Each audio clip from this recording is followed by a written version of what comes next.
Hello and welcome to the third webinar based on the standards-based assessment here. I am Rick Lode. I'm the Associate Director of Elementary Curriculum Instruction and Assessment, and I will be leading this for the next about 15 to 30 minutes for you. So let's first, before we do anything else, let's kind of take a recap of where we've been. The first webinar dealt with an overview of standards-based assessment, what it is, why we do it, why we use it. The second one dealt with some of the tough questions, things such as homework, such as redos, and we did get into a little bit of the how to do it, but today is really meant to be more of the how to do it than previously. So that's where we've been, that's where we're going, and today is going to be our last one of this three-part series. So let's first begin with taking a look at homework. Now what I want to do first, before I do anything else, is define what homework is. When I'm talking about homework, I'm not talking about any assignment that a student completes at home. When I use the term homework, it is referring to assignments that are designed to be a follow-up to the lesson that is taught on a specific day. For example, let's say you teach a lesson on life cycles in science. Then there's a worksheet with like 10 questions on it that ask 10 questions about life cycles. And usually every student is expected to complete this homework assignment, come up with the exact same questions, come up with the exact same answers. This is what I'm talking about when I say homework. Now, I'm not talking about individual assignments or projects that require more than class time allows. So we got to make sure we understand what I'm saying when I say homework. It is not every assignment that a student does at home. So before I go on, also, I want to make this perfectly clear. What I'm working off of here today are suggestions, ideas to make this a little bit easier for you. This is not an absolute, you must do this to have a standards-based assessment system. Some of these may work in your school, and that's great. Some of these may work in your school with a little bit of modification, and that's great too. Some of them may not work, but hopefully you'll get an idea or something that can work for you, and that would be great also. So let's first take a look at, one of the biggest things is talking about grading homework and some of the problems with including it as a part of the final grade. And I'm not touching on that today. Today is about the why, not the how. Or I got that backwards. Today is about the how to, not the why we do this. So for example, let's say you have a set number of questions that you've assigned the students for homework to do at home and to return the next day. So how about suggesting, instead of saying do all 20, suggesting that they do the ones that they need help with. And then the next day when they return, give a short, and when I say short, I mean about 1 to 5 question quiz that are directly related to the learning goal. So how does this help the student? Now, it may take a quiz or two, but eventually the students will begin to see the importance of doing their homework. If they complete the homework, they do better on the quizzes. Ideally, in a perfect world, the student will only look at suggested problems and complete the ones he or she is having difficulty with. This does help the student also by encouraging them to be more deliberate about what they do. The student knows what he or she needs help with. The student is starting to take ownership of the learning process. And this is a skill that will help the student throughout the rest of their life. Now, I know one of the issues that we have with homework is that we don't know who actually completed it. We talked about this last week. By giving this a quiz in class, now we know who's doing the work, and that's a much better reflection of what the student knows. Another benefit to this for students is that it's fair to the students. We know that students have a wide variety of home lives. Some students' home lives are simply not a good place to be, let alone be a good place to learn and do homework. These kids should not be penalized for something that is out of their control. So by doing this in class instead of at home, it is fair. Okay, so that's one way it helps a lot of students, but how can this help you as a teacher? Think about it this way. If you have a class full of assignments where you've given them 20, just a random number, but 20 questions for every student, that's a lot of grading on your part. So what do if you have a short quiz, about 5 questions, now you have a lot less grading to do. So it takes a little bit of weight off your back as well. This also helps students by lowering the amount of grading you have to do. Students receive feedback faster, and the sooner a student receives feedback, the more likely they are to act upon it. So that's one way that we can help with, the idea of homework is by bringing it into the classroom. So when we talk about homework, another way is to provide support to the student. Support really is, it's just a nice way for saying we're giving them time to make them do it. We had this discussion last week. Not every school can do this, and I know that. But this is a decision to be made at the school level. Personally, I still look at lunchtime as one of the best times to have a student do this. Why is that? It still gives a student, the elementary student, the time at recess to socialize and move around and all those things that kids need. For older students, the detention works just as well. We can call it something nice, after school homework support, but in reality, it's just a detention where the students are expected to complete their homework. I'm also well aware that there are teachers out there who receive the bare minimum amount of planning time. And it's perfectly acceptable not to want to give up every single lunch period that you have, or every single planning period that you have, or every single day after school to make students do work. In cases like this, I would suggest getting together with other teachers, having a plan in place where maybe you cover one day a week or one day every week, or the homework support is like every Thursday. And if you have 2 or 3 teachers, this is only happening once a month for you, where for the students it's happening every week. But for you as a teacher with the bare minimum planning time, you're not doing it every single day. So give students support in how they do that. So that's one way. When we asked about how to make students do their homework, that's one way we can do it. Another thing that we can use to help with homework is actually technology. Now, this information that you see on this slide is from a 2011 Ohio State University research paper. And what it's doing is it's comparing several classrooms across the state with success and behavior after flipping the classroom. For those of you that are unaware of what flipping the classroom is, the short definition of this, and there's a lot more to it, but this is a short one. The lesson takes place at home, and the work happens in the classroom. For example, a good example, for those of you that ask me for copies of the videos because maybe you forgot that this was going on, or you got pulled into a meeting, or you had a conference, any of those reasons are perfectly valid reasons to miss a webinar, but you're asking me to be able to watch it and see it on your own time. You're participating in a type of flipped class. You're doing the learning on your own. You're receiving this lesson when you want to. Now, with a flipped class, the lesson is often delivered via technology. It can be something as simple as YouTube, the Khan Academy.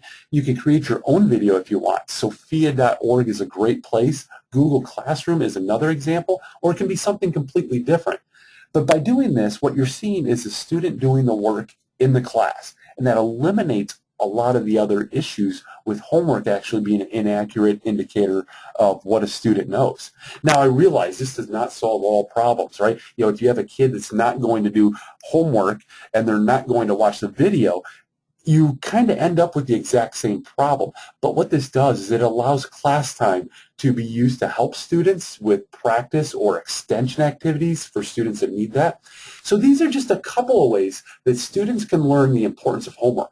These are not the only ways. There are tons of them. I'm sure there are people out there who are much more creative than me that can find other ways to do it. And if you come up with some, I would love to hear them, because this is one of the most common questions I get asked as we move towards standards-based assessment. So please feel free to share those with me. So another way that we can work with students in order to help them with standards-based learning is unit plans. Now, this is a brand new one to me. I only heard about this about last month, and I'm excited to try this with my own classes. If any of you decide to go this way, please let me know how this works for you. Send me examples, because I think as I learned about this, it's really made a lot of sense, right? So let's go over what this is. So for a long time, I've been a huge fan of unit plans over daily lesson plans. Unit plans give the big picture view. They keep me as a teacher on track while allowing the flexibility to change a specific day's lesson to meet the needs of a specific class. Another reason I did this, and this is honest to goodness reason, I'm lazy.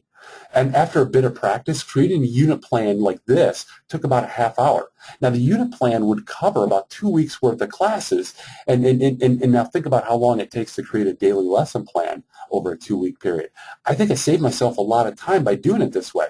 I was lucky, though. I had a principal who was willing to accept a unit plan such as this instead of daily lesson plans. In fact, he often said he knew about more what was being taught, because daily lesson plans would say something basic like, students are going to do page 75, questions 1 through 5, standard G1.WH4.4. Now, here's a twist with this.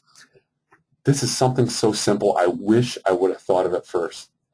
Give the unit plans to the students. How simple is that? We talk a lot about, the big buzzword right now is clear learning targets, and what's clearer for a student than knowing what they're going to be doing for a week or 2 weeks, and they know what they're supposed to do by the end of the unit. So here's something. This is a part I'm really excited about here. Now, how about instead of giving the unit plan with all the teacher mumbo jumbo and all that talk on there, why not create a unit plan in student language? For example, I borrowed this from a book here, and I'll give that book to you at the end here.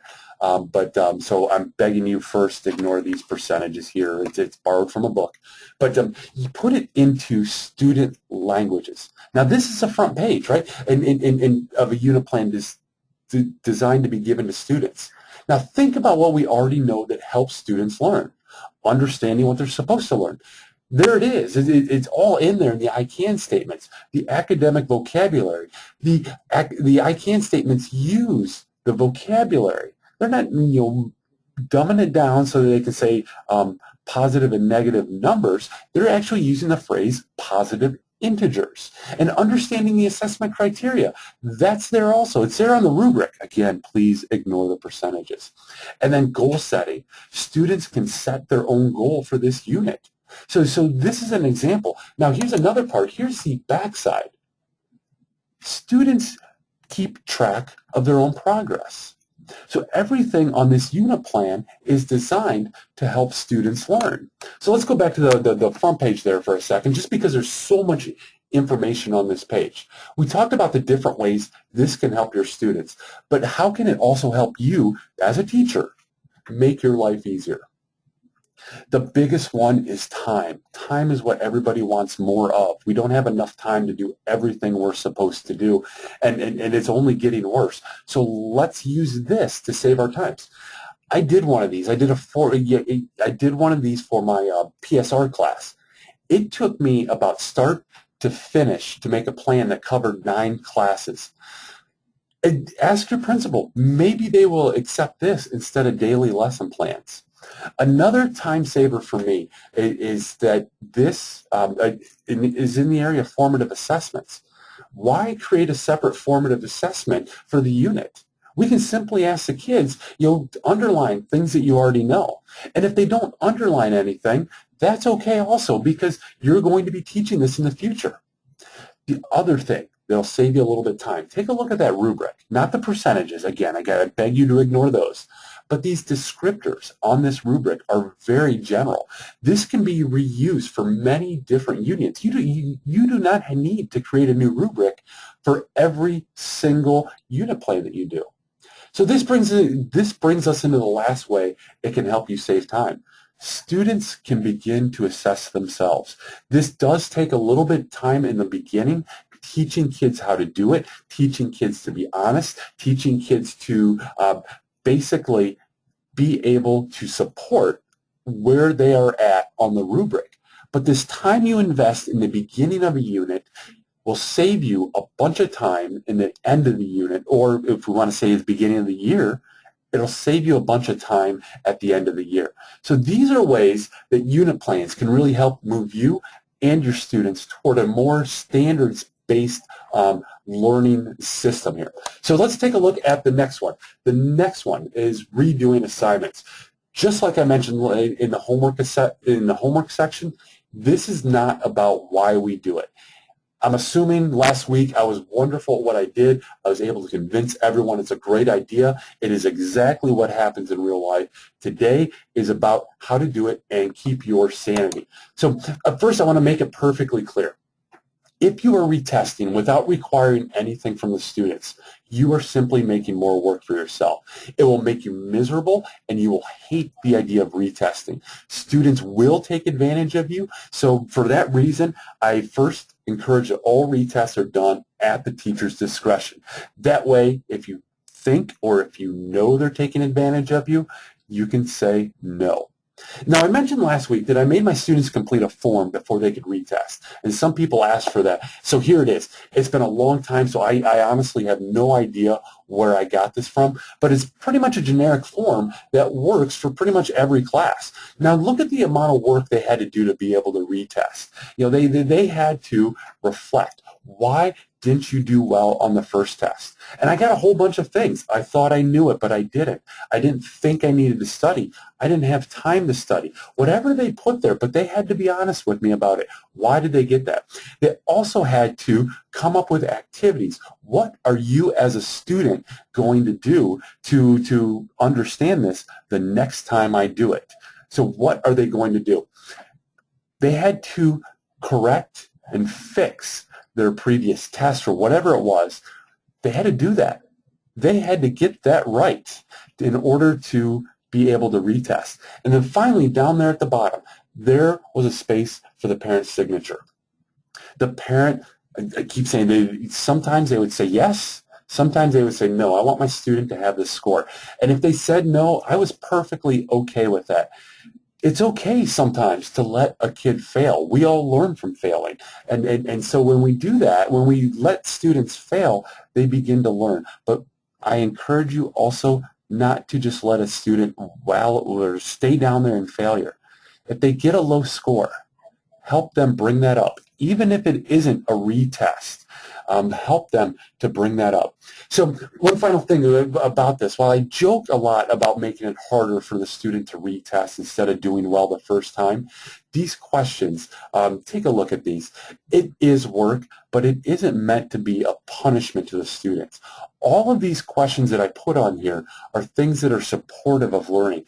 I would never recommend making things harder for the simple activity of making them harder. These questions were used to make a student think about what they've done, what they could do to improve in the future, and then actually improve upon it. So that's where these came from. All right, so finally I want to wrap up. What we had is continually is a number of questions about where do I get a lot of my information. These are 4 books, and I've pulled things together from a lot of different places, but these are 4 books that I have used to set up these 3 webinars. Grading Smarter, Not Harder, that book is actually where the unit plan summary, the sample sheet I gave you, that's where that came from. We're going to work with this a little bit later in the school year as a book study. Speaking of book studies, we're currently doing one on The Fair Isn't Always Equal. It's still open if you're interested in trying that. But it really is a self-paced, here's a couple of prompts, answer the questions, do an assignment type things with that. So that is another place where I got it. Teaching with Poverty in Mind, that's where I got a lot of the information about how homework sometimes puts the disadvantaged child at a disadvantage in school. So think about that book also. And then Classroom Assessment and Grading at Work.